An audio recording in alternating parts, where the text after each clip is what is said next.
here we go. Hi, I'm David. Welcome to another edition of Garage Coding. Now, if you are someone who uses text regularly, if you're regularly making documents that have text in them, then you should use Markdown. Let me tell you what Markdown is, what Markdown can do, and how you can learn to master it in about an hour.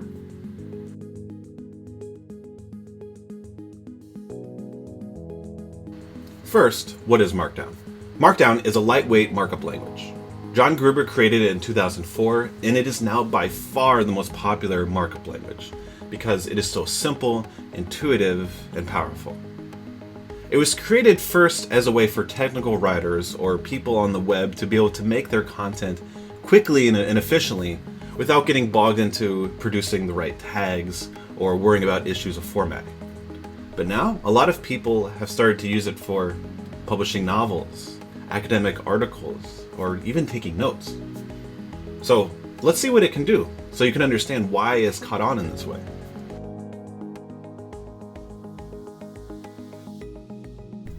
You can write, I'm in italics. Bam. Hello world. Ever written that before? Or how about my daily tasks? Okay. 1 will be wake up.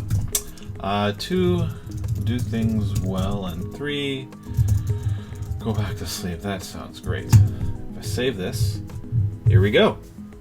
I'm in italics. Hello world, my daily task. Now from here, you can take Markdown to a Markdown processor like I have here on Mark II. And this thing can, for example, format in a variety of ways, give you the HTML, or you can take your Markdown code and you can post it in sites like wikis and GitHub. So this makes Markdown similar to word processors like Microsoft Word or Apple Pages in that you can make the text bold, you can do italics, and you'll learn about footnotes, lists, tables, images.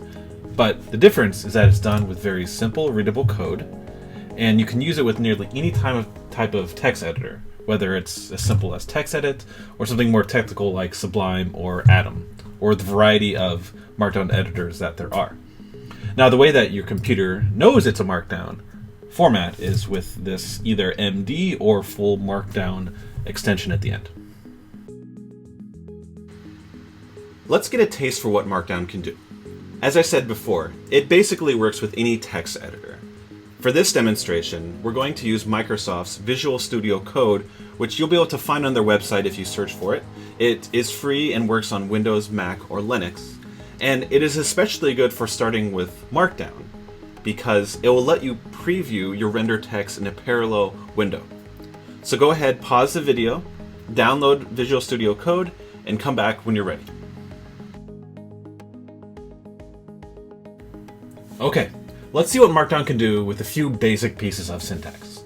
Now, as you maybe saw above, having 1 asterisk on both sides of a word, that is the kind of star thing you get from Shift 8 on most English keyboards, can give you italics. 2 will give you bold, and a less than symbol, or Shift plus the period, can give you block quotes. So let's include this in our first Markdown project. Now, what we're going to do is make some type of simple instruction or explanation with words in italics, bold, and a block quote. It could be, let's say, part of a recipe, or part of a technical explanation of something, or any silly text. First, I'm going to show you how to do it, then you can pause the video and make your own. So, we have Visual Studio open here. What I'm going to do is make a new file, so text new file, and we're going to have our entitled project here. So, first thing we can do is you see where it says plain text. You can click on that and then either scroll down to or type in Markdown.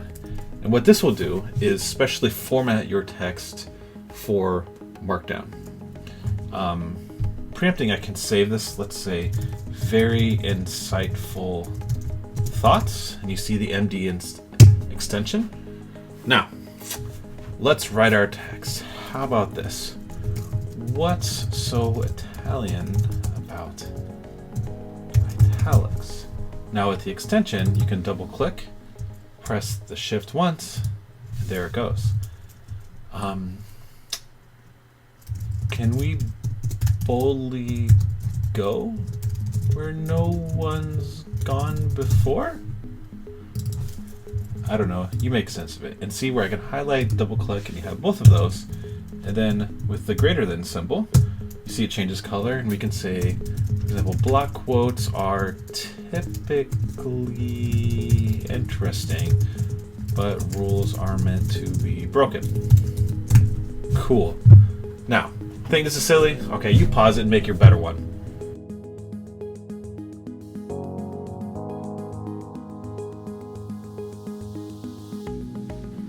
Great. I'm assuming that you opened a new file, composed some Markdown text that was better than mine, and saved it as a Markdown file. Now, in Visual Studio Code, there's something cool you can do. You see where these double frames are? You can click on the one with the magnifying glass, and voila!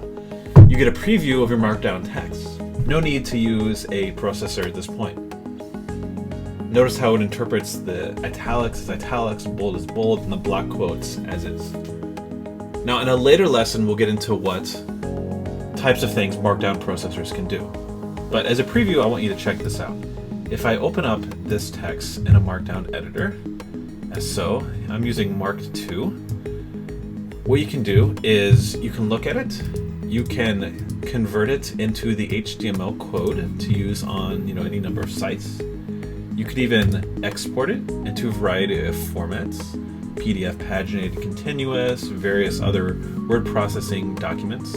And you could even make presentations if you know what you're doing. It's pretty nifty, eh?